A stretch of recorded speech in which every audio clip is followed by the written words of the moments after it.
Hey guys what's up, कैसे हैं आप सब लोग। मैं अंशुल शर्मा स्वागत करता हूं आपका आपके प्यारे से चैनल ब्रेनिक एजुकेशन केमिस्ट्री में, जिसमें आज हम जानेंगे विश्वसनीयता का क्या अर्थ होता है। बहुत बार ये विश्वसनीयता शब्द जो है, विश्वसनीयता, वैधता, इनमें डिफरेंस भी आता है, ये अकेले भी पूछ लिए जाते हैं और कई सारे तरीके से कि क्या ये विश्वसनीय है। किसी भी चीज़ को लेकर पूछ लेंगे कि क्या ये रिलायबल है, क्या ये जो है ना वैलिड है। ठीक है, तो सबसे पहले आज हम देख रहे हैं विश्वसनीयता क्या होती है।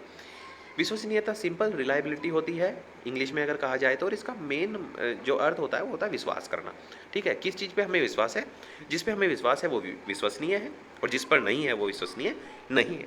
लेकिन यहाँ पर हम जानेंगे परीक्षा के माध्यम से, परीक्षण के माध्यम से, टेस्ट के माध्यम से कि क्या विश्वसनीयता का यहाँ पे मतलब है। सो यहाँ पर सिंपल सी अगर मैं डेफिनेशन आपको दूँ कि विश्वसनीयता का अर्थ एक एग्जाम्पल से हम लोग समझते हैं कि एक स्टूडेंट है क्लास में और हमने किसी भी विषय का टेस्ट लिया और उसके जो है ना वहाँ पे 90 प्लस जो है ना मार्क्स आ गए टेस्ट लेने के बाद में। ठीक है, उसके बाद फिर से कुछ दिन बाद टेस्ट हुआ, इस बार उसके मार्क्स जो है या तो 70% रहे हैं। ठीक है, फिर से कुछ दिन बाद टेस्ट हुआ और वो कंटिन्यूसली डिक्रीज होते जा रहे, इस बार 50% आए, नेक्स्ट टेस्ट में 30% आए। तो हम कह सकते हैं कि यहाँ पे रिलायबिलिटी नहीं है। ठीक है, क्योंकि वेरिएशन बहुत ज़्यादा है।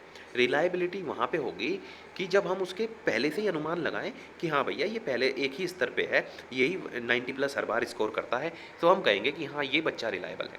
ठीक है ना।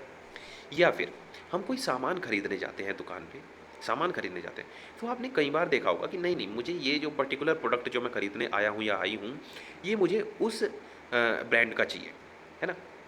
मोबाइल हम खरीदते हैं तो हम पहले से ही मन बना के रखते हैं कि कोई सैमसंग का मोबाइल खरीदता है वो सैमसंग के ही ज़्यादा मोबाइल खरीदता है, कोई एप्पल खरीदता है तो एप्पल ही खरीदता है, कोई एमआई खरीदता है तो एमआई ही खरीदता है।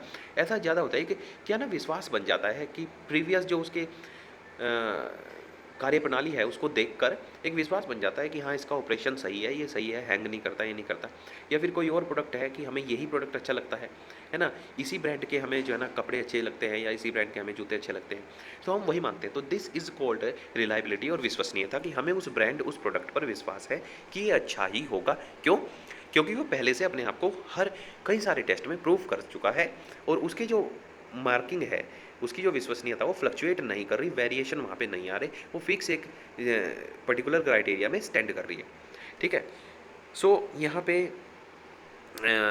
एनेस्टेसी ने विश्वसनीयता के बारे में क्या कहा है वो हम देख लेते हैं।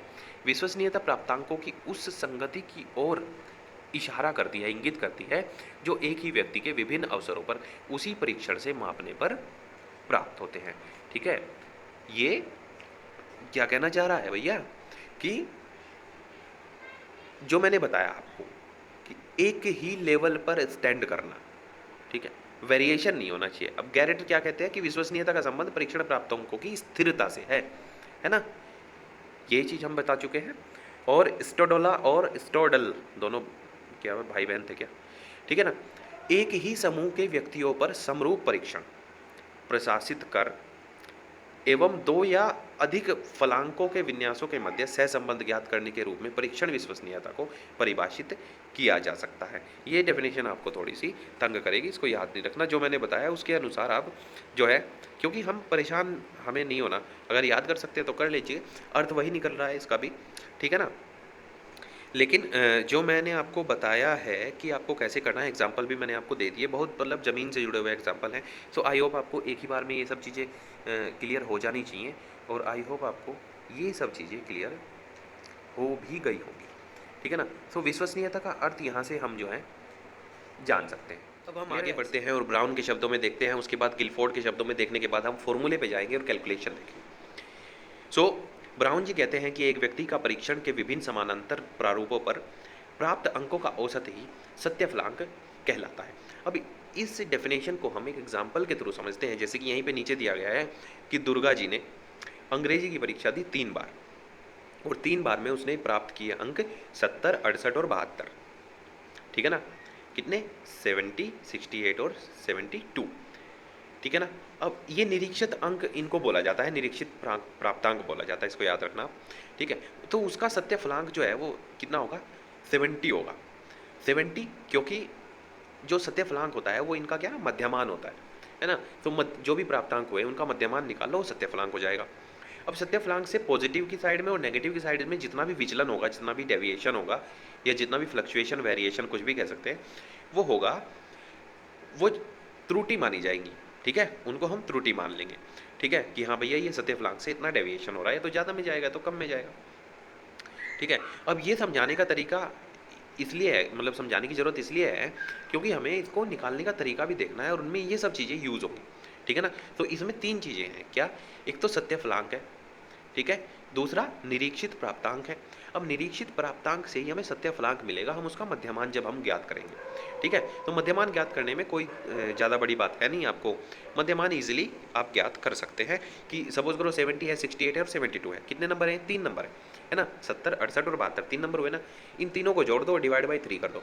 5 नंबर होते हैं, पाँचों को जोड़ दो, डिवाइड बाई 5 कर दो, ठीक है? 10 नंबर हैं तो 10 के 10 को जोड़ दो और डिवाइड बाई 10 कर दो, तो जितने नंबर हैं उतने से डिवाइड कर दो, आपका मध्यमान निकल जाएगा और वही होगा उसका सत्य-फलांक, ठीक है दोस्तों? अब बात करते हैं गिलफोर्ड की। सो गिलफोर्ड ने विश्वसनीयता की परिभाषा देते हुए लिखा है कि विश्वसनीयता प्राप्त परीक्षण प्राप्तांकों में सत्य प्रसारण का अनुपात है। Reliability is the proportion of the true variance in obtain test score.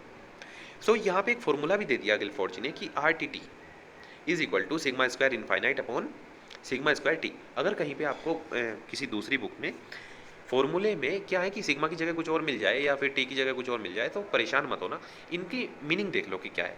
RTT होता है हमारा विश्वसनीयता गुणांक, सिग्मा स्क्वायर इनफाइनाइट सत्य फलांक जो हम मध्यमान जिस कैलकुलेट करते हैं, ट्रू स्कोर भी बोलते हैं इसको, और सिग्मा स्क्वायर टी यहाँ पे दिया गया है निरीक्षित फलांक, ठीक है ना? वेरिएंस इन ऑब्टेन्ड स्कोर। सो सिंपल यहाँ पे ये देखिए, इस एग्जाम्पल से हम इसको कैलकुलेट कर सकते हैं। किसी परीक्षण में यदि सत्य प्रसरण जो है, ट्रू स्कोर हमारा वो क्या है 11, त्रुटि प्रसरण, त्रुटि प्रसरण है हमारा 4.8, ठीक है? त्रुटि प्रसरण का यहाँ पे कोई जिक्र नहीं है इसमें फॉर्मूले में, ठीक है ना? और निरीक्षित जो प्राप्तांक है वो है 12, ठीक है? तो यहाँ पे दोनों का स्क्वायर कर देना है। अब देखो ऊपर सत्य फलांक की वैल्यू कितनी है 11, ठीक है? सिग्मा स्क्वायर इनफाइनाइट की जगह पे हम लिख देंगे 11। उसके बाद में हमें त्रुटि प्रसरण से कुछ नहीं करना, निरीक्षित प्राप्तांक का देखना है वो कितना है 12। सो सिग्मा स्क्वायर टी की जगह पे हम लिख देंगे 12 और उसका स्क्वायर और डिवाइड करके जो भी वैल्यू आएगी दैट इज कॉल्ड विश्वसनीयता गुणांक, कोएफिशिएंट ऑफ रिलायबिलिटी, ठीक है? या फिर रिलायबिलिटी कोएफिशिएंट, ठीक है ना? ये आपका विश्वसनीयता गुणांक यहाँ पे आपको मिल जाएगा। Clear guys? सो ये था विश्वसनीयता और विश्वसनीयता गुणांक, दोनों चीज़ें हमने देख ली। सो रिलायबिलिटी आई होप आपको क्लियर हो गया होगा, ठीक है ना? अब नेक्स्ट वीडियो में हम बात करेंगे वैलिडिटी के बारे में, वैधता के बारे में, और उसके बाद जो है इन सबको प्रभावित करने वाले कारक वगैरह को उनको देखेंगे, ठीक है दोस्तों? तब तक के लिए पढ़ते रहें, आगे बढ़ते रहें, मौज मस्ती करते रहें और 100% मार्क्स स्कोर करते रहें। All the best.